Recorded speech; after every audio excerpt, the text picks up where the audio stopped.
नमस्कार मित्रों, पराशर ज्योतिष संस्थान के इस यूट्यूब चैनल पर एक बार फिर से स्वागत है आपका।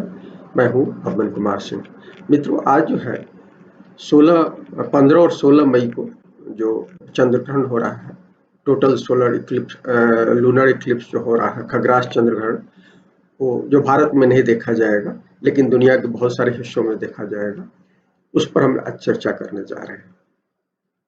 ये चंद्र ग्रहण जो हो रहा है, पूर्ण चंद्र ग्रहण हो रहा है और ये यूटीसी के हिसाब से 1:32 से लेकर रात्रि के सुबह 6:50 यूटीसी पर खत्म होगा, लगभग 5 घंटे कुछ मिनट तक। भारत में इसको यदि आप कीजिएगा, कन्वर्ट कीजिएगा, तो 7:02 सुबह में शुरू हो रहा है और 12:20 लगभग 5 घंटे 17 मिनट का टोटल है, जिसमें खग्रास जो चंद्र ग्रहण है शुरू होगा भारतीय समय के अनुसार 8:59 से लेकर 10:23 तक, जिसमें कुछ पीरियड होगा एग्जैक्टली रहेगा। ये जो चंद्र ग्रहण हो रहा है, ये चंद्र ग्रहण जो रहा है वृश्चिक में हो रहा है, विशाखा नक्षत्र में हो रहा है और ये वृश्चिक राशि में अंतिम चंद्र ग्रहण है। वृश्चिक और वृषभ और वृश्चिक के अक्ष में जो है ये अंतिम चंद्र ग्रहण हो रहा है। आपको याद होगा तो इससे पहले सबसे पहले जून में क्या कहते हैं 2020 में शुरुआत हुई थी स्कॉर्पियो और टॉरस के एक्सिस में। पहला चंद्र ग्रहण जो हुआ जून 20 में हुआ था, फिर दिसंबर 20 में हुआ, फिर मई में हुआ था 2021 में और दिसंबर में। मई में जब हुआ था, आपको याद है भारत में उस समय कोविड से बहुत सारे लोग मारे गए थे, तो 2000 मई में हुआ था और फिर दिसंबर में 2021 में हुआ था। इसकी अंतिम कड़ी में ये हो रहा है और इसलिए स्वाभाविक है कि जो इसका जो थीम होता है टॉरस और स्कॉर्पियो का, वो थीम हावी है। स्पेशली टॉरस जो है ट्रांसफॉर्मेशन की राशि है और इस बार जो हो रहा है ये एकदम अंतिम परम नीच का अंश जो होता है, 3 अंश होता है वृश्चिक में, तो उससे पहले 1 डिग्री और 9 मिनट पर हो रहा है। 1 डिग्री 9 मिनट पर हो रहा है, एक अंश पर, मैं 2 अंश पर कहना चाहिए, 1 डिग्री 9 मिनट पर हो रहा है, क्योंकि सूरज और चंद्रमा जो है एग्जैक्टली हो रहे हैं। दिल्ली में ये जो टाइम है ये हो रहा है, उसमें एसेंडेंट जो बना है वो 48 कर्क का 48 लगभग एक अंश पर ये कर्क का बना है। ये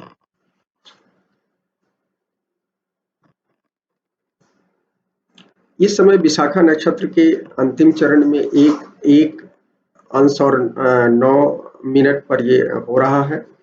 सामने सूरज और बुध है, चंद्रमा वृश्चिक में है। केतु जो है इससे 3 अंश पहले 28.13 पर 28 डिग्री 13 मिनट पर केतु है, तो 3 अंश के आसपास में बीच में ही है। उसका कारण है कि इस तरह के होते हैं जब राशि अलग हो गए हैं दोनों के, क्योंकि आपको पता है कि जब भी चंद्र ग्रहण होता है पूर्णिमा के दिन होता है और सूर्य ग्रहण जो होता है अमावस्या के दिन होता है, और ये जब राहु केतु के एक खास डिग्री तक होते हैं, 15 डिग्री तक 12 डिग्री तक लोग मानते हैं, कुछ ये बदलता है, तो उससे होता है। तो इस बार ये केतु 3 अंश इनसे पहले है और वो राशि भी अलग है। राशि चूंकि राहु और केतु राशि बदल चुके हैं। अब जो भी जो ग्रहण होना है वो 1 और 7 के होगा, मेष और तुला में होना है। अभी तक जो भी हो रहा था पिछले दो सालों से वो हो रहा था वृषभ और वृश्चिक में, अब 1 और 7 वाले में होगा।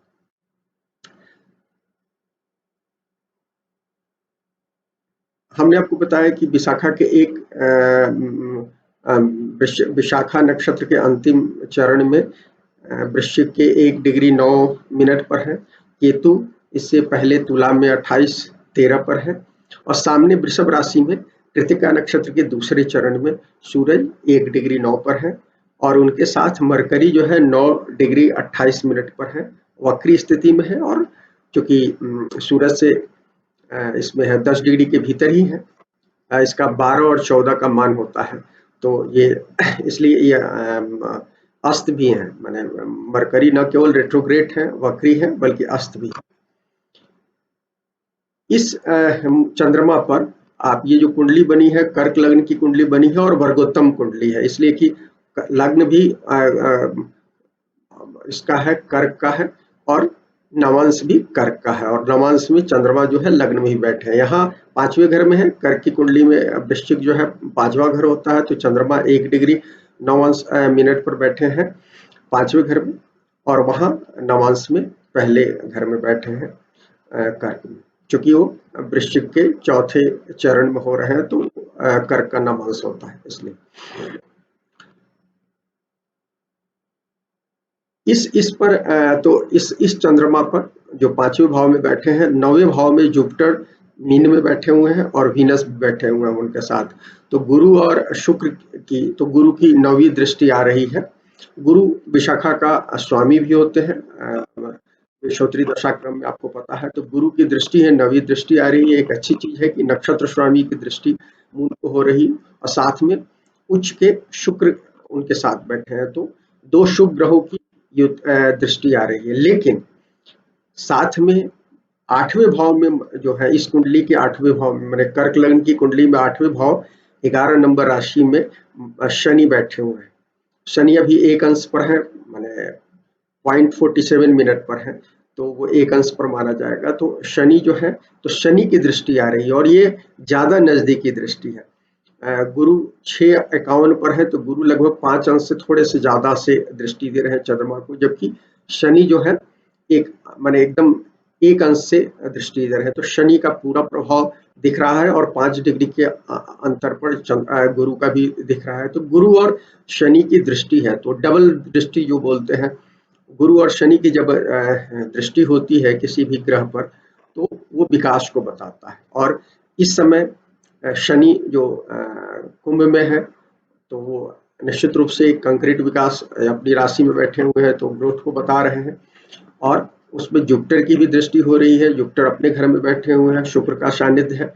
तो इसके कारण आप देखेंगे कि ये पीरियड जो है, ये इकोनॉमी के हिसाब से या ओवरऑल यदि सृष्टि के विकास के क्रम में देखा जाए, तो विकास का पीरियड होगा। ये ग्रहण इस बात को बता रहा है।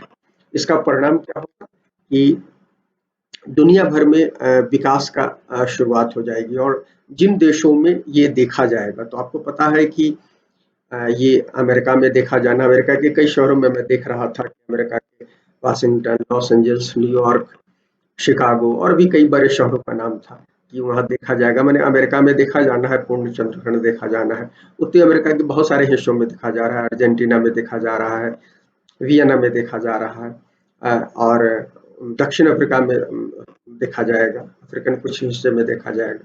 तो इन सब जगहों पर जहाँ देखा जाएगा, वहाँ हम देखेंगे कि इकोनॉमी वापस, या जो ओवरऑल ग्रोथ जो है माने वापस शुरू हो जाएगा। क्योंकि इस चंद्रमा पर जहाँ की ये चंद्र ग्रहण हो रहा है, उस पर शनि और गुरु 2 ग्रहों की अच्छी दृष्टि है। साथ में सन और टॉरस में बैठे हुए सूरज और बुध की भी दृष्टि है। तो इसलिए चंद्रमा जो है, और मरकरी भी शुभ ग्रह कहे जाते हैं, सूर्य के साथ शुभत्व कहीं ना कहीं उनका बना रहता है। और इधर जुपिटर, वीनस जैसे शुभ ग्रह देख रहे हैं, और शनि इसमें कहीं ना कहीं जब ऐसे स्थिति में बैठते हैं, तो वो ग्रोथ को ही बताते हैं। हालांकि शनि के साथ मंगल बैठे हैं, तो उसका असर होगा, तो उसका जो दूसरे नेगेटिव असर होंगे उसको हम आपको बताते हैं।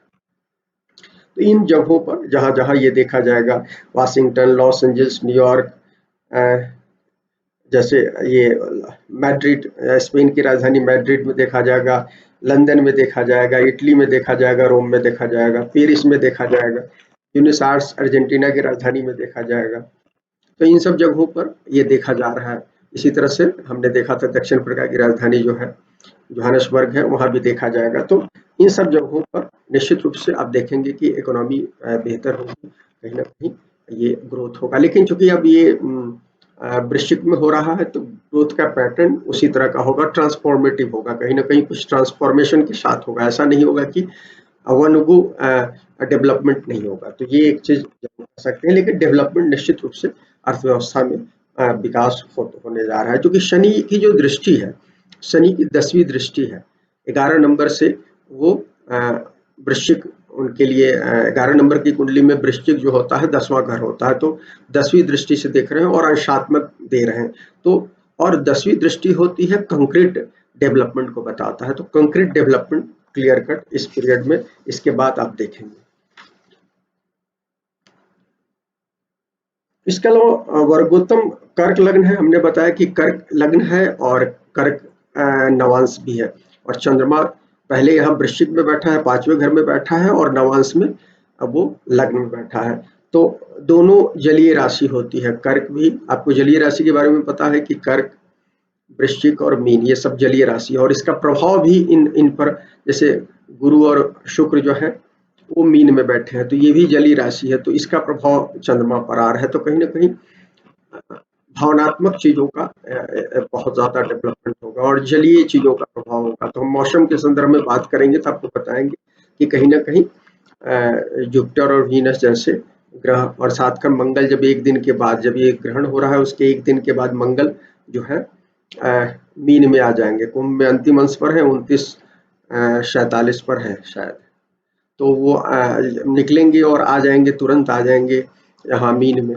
तो जैसे ही मीन में आएंगे, जब भी मंगल जिस भी राशि में जाते हैं उस राशि को एक्टिवेट करते हैं मौसम के हिसाब से। तो यदि वो ऐसे प्रभाव में जाते हैं जहाँ सूखी राशियां होती है तो हीट उत्पन्न करते हैं, लेकिन चूंकि ये मीन राशि है, जलीय राशि है, वहाँ जलीय ग्रह उच्च के शुक्र बैठे हुए हैं और गुरु भी वहाँ जलीय प्रभाव बताएंगे, तो इसलिए कहीं ना कहीं बारिश होगा। और मंगल जो है टॉरेंट स्टाइल में सब चीज़ों को क्रिएट करता है, बड़ी भयानक उत्पात के साथ, हवा, पानी और सारी चीज़ों को। तो वो चीज़ मौसम में भी हम देखेंगे, आगे हम आपको बताते हैं उसको।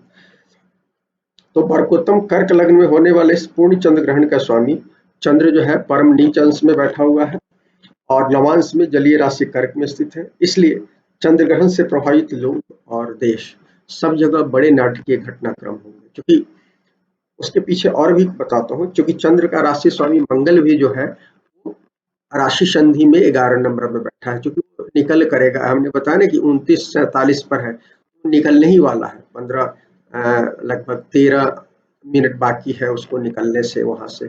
तो वो राशि संधि में है, और राशि संधि में होने पर पावरफुल नहीं है, और इस तरह का जो मंगल है जो राशि स्वामी है चंद्रमा का, और स्वयं परम नीच अंश में बैठा हुआ है, और नवांश में भी वो जलीय राशि में भी गया हुआ है कर्क में।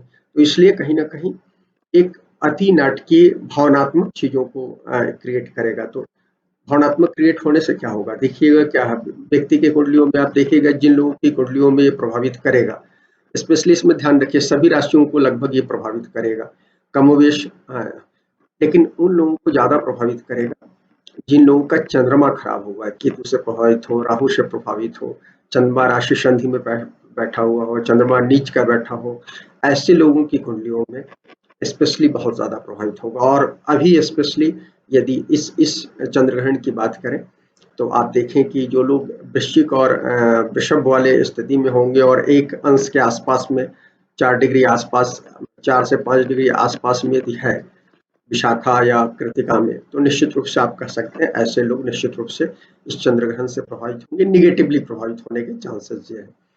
जहाँ तक पॉजिटिवली प्रभावित होने की बात है, जिनके चंद्रमा अच्छी स्थिति में होंगे उनको पॉजिटिवली ये चंद्र ग्रहण प्रभावित करेगा। तो इसलिए हमने कहा कि कई नाटकीय घटनाएं होंगी, इसलिए कि ये परम नीच अंश में चंद्रमा है और उसका राशि स्वामी मंगल भी परम नीच अंश में है और शनि के साथ बैठा है। तो एक नाटकीय स्थिति बनेगी, और जो लोग इस नाटकीय घटनाक्रम को बढ़िया से क्रिएटिव ढंग से झेल लेंगे उसका क्या होगा, निश्चित रूप से चूंकि शनि वहाँ 11 नंबर में, शनि की राशि में मंगल बैठा हुआ है राशि स्वामी, तो आपको ये आपके जीवन में बहुत सारी क्रिएटिविटी क्रिएट करेगा, और जो हमने शुरू में कहा डेवलपमेंट करेगा। जैसे देश की कुंडली में डेवलपमेंट की बात हम इकोनॉमी को कह रहे हैं, आपके जीवन में भी डेवलपमेंट करेगा। लेकिन यदि आप इस ड्रामा से नीच के चंद्र, परम नीच के आसपास के चंद्रमा जो इफेक्ट जो कई ग्रहों से प्रभावित हो रहा है, वो यदि मेंटली बहुत ज़्यादा डिस्टर्ब हुआ, यदि अति भय का शिकार हुआ, अति चिंता का शिकार हुआ या किसी सनक का शिकार हो गया तो क्या होगा? तो व्यक्ति जो है कुछ गलत टेंडेंसी उसमें क्रिएट हो जाएगी। और स्पेशली हम देख रहे थे कि भारत के संदर्भ में देखें तो हमने चूंकि दिल्ली की कुंडली बनाई है, राजधानी दिल्ली की कुंडली बनाई है, देश की राजधानी की कुंडली से हम देखते हैं तो ये कुंडली में मंगल और शनि जो है 8वें भाव में है। तो 8वां भाव जो होता है कहीं ना कहीं ट्रबल को बताता है, मेजर ट्रांसफॉर्मेशन को बताता है, कुछ दुखद घटनाओं को बताता है, चूंकि ये आयु और मृत्यु का भाव है। तो यहाँ मंगल और शनि जैसे ग्रह है, कुछ न कुछ अप्रिय घटनाओं को बताएंगे। तो जब हम मेंटली पीड़ित होंगे तो क्या होगा, देश के लेवल में कुछ ऐसी अप्रिय घटनाएं हो सकती है। ये भारत के संदर्भ में नहीं, ये जहां भी इस तरह की स्थितियां होंगी उन सब पर लागू होगी। चूंकि हम भारत के संदर्भ में बात कर रहे हैं तो इसलिए हम भारत के बारे में कहना चाहते हैं। निश्चित रूप से 8वें भाव में शनि और मंगल जो है, और उसमें शनि और मंगल दोनों राशि संधि में फंसे हुए हैं, कोई भी बहुत मजबूत नहीं है, और दोनों दो दुश्मन ग्रह होते हैं। और 11 नंबर राशि में मंगल बहुत सहज नहीं महसूस करते हैं। मकर में तो थोड़े से उच्च के होते हैं, लेकिन कुंभ में थोड़ी असहजता होती है उनकी। शनि के लिए तो ठीक है, लेकिन उनके लिए असहजता है। तो आप देखेंगे कि और चंद्रमा परम नीच में है, तो ऐसी स्थिति में भय, असुरक्षा और चिंता कहीं ना कहीं उद्वेग क्रिएट करेगा। और ऐसे में जो लोग किसी पॉलिटिकल पार्टी से या किसी धर्म विशेष से जुड़े होंगे और यदि वो किसी उन्माद के शिकार होंगे तो निश्चित रूप से कुछ अप्रिय घटनाएं घट सकती हैं देश के अंदर। तो इस बात का डर जरूर है। तो स्पेशली चंद्रग्रहण के तुरंत बाद, और चूंकि चंद्रग्रहण जो है लगभग 5 घंटे 17 मिनट के आसपास है, 5.25 घंटे कहना चाहिए। तो आप मानकर चलिए कि लगभग 5 5 सप्ताह मैंने एक सवा महीने के आसपास लगभग इसका इम्पैक्ट आप देखेंगे कि इसका इम्पैक्ट रहेगा। तो देश के अंदर यदि कुछ इस तरह के जो लोग हैं, मेंटली पीड़ित लोग हैं, तो ऐसे लोग अपने उद्योग में कुछ न कुछ निगेटिव घटना देश के अंदर इंटरनल कुछ क्रिएट कर सकते हैं, इससे खतरा हो सकता है। तो इस बात को समझने की जरूरत है। विशाखा जो है का जो चौथा पाद है, ये कर्क नवांश में पड़ता है, और यहाँ यह चंद्रग्रहण हो रहा है। और ये चूंकि कर्क नवांश है और कर्क राशि है, तो ये क्या होगा, ये बता रहा है कि ये कहीं ना कहीं इस पीरियड में जो होगा, जो भावनात्मक जो चीजें होंगी उसमें घरेलू मुद्दे बहुत महत्वपूर्ण होंगे। और इसलिए हमने कहा, जो पहले कहा कि जो लोग प्रभावित होंगे, जिन लोगों की कुंडलियों में चंद्रमा पहले से पीड़ित होगा, पहले से प्रभावित होगा, तो ऐसे लोग बहुत सारे भावनात्मक निर्णय अपने घरेलू फ्रंट में गलत लेते होंगे। कारण कि घरेलू फ्रंट में उनको कहीं ना कहीं मदर फादर से उस तरह का उनका डेवलपमेंट नहीं होता है, नर्चर नहीं होता है, उस तरह का विकास नहीं होता है। तो क्या होता है कि वो मेंटली वोलाटाइल होते हैं। तो घर में जो चीज शुरू होती है वो बाहर तक जाती है। लेकिन ये तो बाहर की बात हमने आपको बता दी। अब भीतर की बात बता रहे हैं कि चूंकि कर्क नवांश एक्टिव है, चूंकि विशाखा का चौथा नवांश है, तो आप देखेंगे कि इस समय में बहुत सारे लोग घरेलू फ्रंट में कुछ ऐसे निर्णय करेंगे जिसका कहीं ना कहीं उनको अ, खामियाजा भुगतना पड़ सकता है। यदि चंद्रमा उनकी कुंडली में कमजोर होगा, मजबूत होगा तो निश्चित रूप से वो उनके लिए विकास का नया पैरामीटर तय करेगा। लेकिन यदि गड़बड़ होगा तो निश्चित रूप से आप उनको भविष्य में कुछ बड़ी गलतियां कर सकते हैं, जिसका कारण कुछ खामियाजा भुगतना हो सकता है। और इसलिए भी कहना चाहता हूँ कि इस पीरियड में नवांश में बुध जो दृष्टि दे रहा है, शुभ ग्रह है, सूर्य के साथ चौरस में बैठकर चंद्रमा को दृष्टि दे रहा है। बुध जो है नवांश में नीच का हो गया है। तो बुध भी नीच का हो गया है तो क्या होगा, बुध वक्री भी है, नीच का भी है, तो नवांश में तो क्या करेगा कि वो घरेलू मैटर में आपको सही डिसीजन लेने में कहीं ना कहीं आपको दिक्कत महसूस कराएगा। और चूंकि ऑलरेडी चंद्रमा जो हमने बताया है कि नीच अंश में बैठे हुए हैं, यहाँ भी वो कर्क में है, तो वो घरेलू मामले में आपको डिसीजन देने के लिए कह रहे हैं, लेकिन उसको सपोर्ट उस तरह का नहीं मिल रहा। तो सपोर्ट नहीं मिलने से यदि आपकी जन्मांग कुंडली में चंद्र और बुध कमजोर होंगे तो निश्चित रूप से गलत कुछ फैसले हो सकते हैं। तो इस समय हम आपको कहेंगे बड़े फैसले करने से बचना चाहिए। स्पेशली जिन लोगों की कुंडलियों में अ, विशाखा या कृतिका में यदि वो हो, सूर्य चंद्र लग्न हो, ऐसे लोगों को स्पेशली हम कहेंगे। और विशाखा के तीसरे और चौथे पाद में जिनका लग्न चंद्र और सूर्य हो, या दो से ज्यादा ग्रह हो, ऐसे लोगों को अगले एक आध महीने तक कोई बड़े फैसले नहीं करने चाहिए।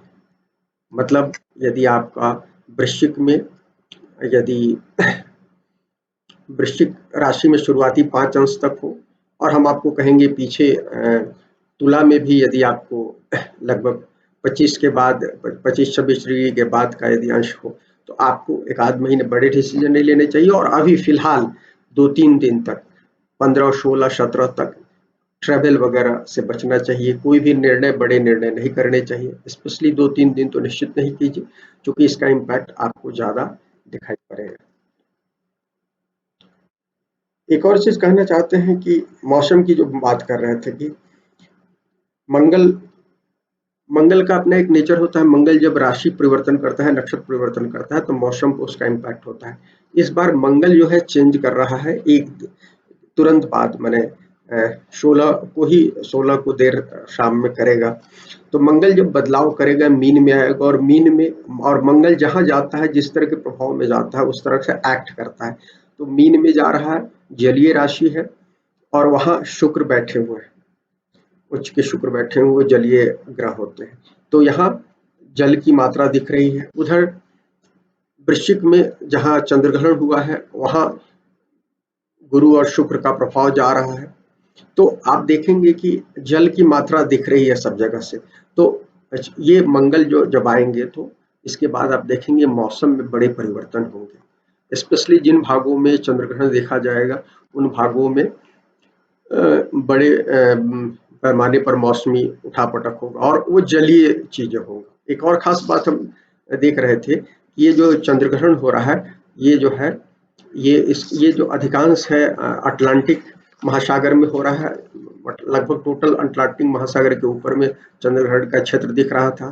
टाइम एंड डेट में आप जाकर देखिए तो आपको दिखेगा। उसके बाद प्रशांत महासागर के बहुत सारे क्षेत्र में दिख रहा था, और साउथ सी में के हिस्से में दिख रहा था। तो इन सब जगहों पर तो बहुत सारा जलीय जो क्षेत्र है, उस पर चंद्रग्रहण की स्थिति हो रही है, बन रही है। तो कहीं ना कहीं जलीय ये परिवर्तन को बताता है चंद्रमा। और यदि जैसे हमने कहा शनि मंगल 8वें भाव में है, तो ये कुछ न कुछ प्राकृतिक घटनाओं को भी, जलीय प्राकृतिक घटनाओं को बताएगा। तो इसमें दुर्घटनाएं भी हो सकती है। जैसे जल में महासागर, सारे मौसमी बदलाव जो होते हैं महासागरों से होते हैं। अपने यहाँ वेस्टर्न डिस्टर्बेंस भी हिंद महासागर वगैरह से और अरबियन सी से आता है, आपको पता है। तो आपको ये बारिश जो होगी, ये बड़ी उथल पुथल के चक्रवात वगैरह के साथ होगी। तो स्पेशली आप देखिएगा, चूंकि अमेरिकी प्रायद्वीप में ज़्यादा इसका इम्पैक्ट है, तो अमेरिका में इसका बहुत ज़्यादा, अमेरिकन देशों में, अमेरिका में आसपास के उसके देशों में इसका असर देखा जाएगा। आसपास में कहीं ना कहीं ये चक्रवाती तूफान वगैरह आ सकता है, और उसमें कहीं ना कहीं जान माल की भी हानि हो सकती है। ये अफ्रीका के माने दक्षिण अफ्रीका के संदर्भ में भी ये बातें कही जा सकती है। तो इन सब जगहों पर थोड़ा सा ये चीजें हो सकती है। भारत में जहां तक आप कहेंगे, क्योंकि भारत में ये देखा नहीं जाएगा, लेकिन इसका असर तो दिख ही रहा है। तो आप देखेंगे कि कहीं ना कहीं मौसम भारत में भी मंगल के मीन में आने के बाद, चंद्रग्रहण के तुरंत बाद मंगल मीन में आएंगे, उसके बाद मौसम परिवर्तन होगा, और कहीं ना कहीं बारिश पहले शुरू हो जाएगी। जो अभी माहौल बना हुआ है, आप देख रहे होंगे आकाश में बादल छाए हुए हैं, लेकिन बादल बरस नहीं रहे हैं। अब आप देखेंगे कि बारिश शुरू होगी, और इसके कारण कहीं ना कहीं मानसून जो 1 जून के आसपास में आता है, दक्षिण पश्चिम मानसून जो है, वो शुरू होता है अपने यहाँ केरल से शुरू होता है। तो वो इस बार पहले शुरू हो सकता है। आप देख सकते हैं एक आध वीक पहले ये हो सकता है। और अभी जो भारत में हीट वेव वगैरह की स्थिति बनी हुई है, इसमें भी कहीं ना कहीं राहत होगी। इस तरह की स्थिति ये चंद्रग्रहण और मंगल के बदलाव के बाद हम ये देखेंगे, ये स्थितियां दिख रही है। ये कुछ एक बातें हमने चंद्रग्रहण से संबंधित जो देखी, आप लोग से शेयर किया है। जहां तक राशिफल हमने आपको नहीं बताया है, जो कि हम मानते हैं कि इसका असर जो है लगभग सभी राशियों पर कमोबेश होगा, और अधिकांश लोगों के लिए पॉजिटिव होगा। बस नेगेटिव उन लोगों के लिए होगा जिनकी कुंडलियों में चंद्रमा की स्थिति खराब होगी, चंद्रमा नीच के होंगे।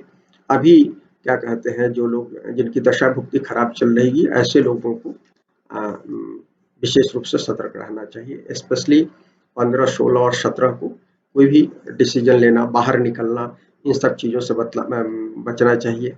कभी भी किसी भी बाहरी मामले में बेवजह बोलने से बचना चाहिए और नहीं ज़रूरत हो तो कुछ भी बोलने से बचना चाहिए। इस तरह की बात का ध्यान रखना चाहिए। मित्रों, ये कुछ बातें थी जो चंद्र ग्रहण के बारे में हमने शेयर की। यदि पसंद आए तो लाइक करें, शेयर करें, चैनल को सब्सक्राइब करें। शुक्रिया मित्रों।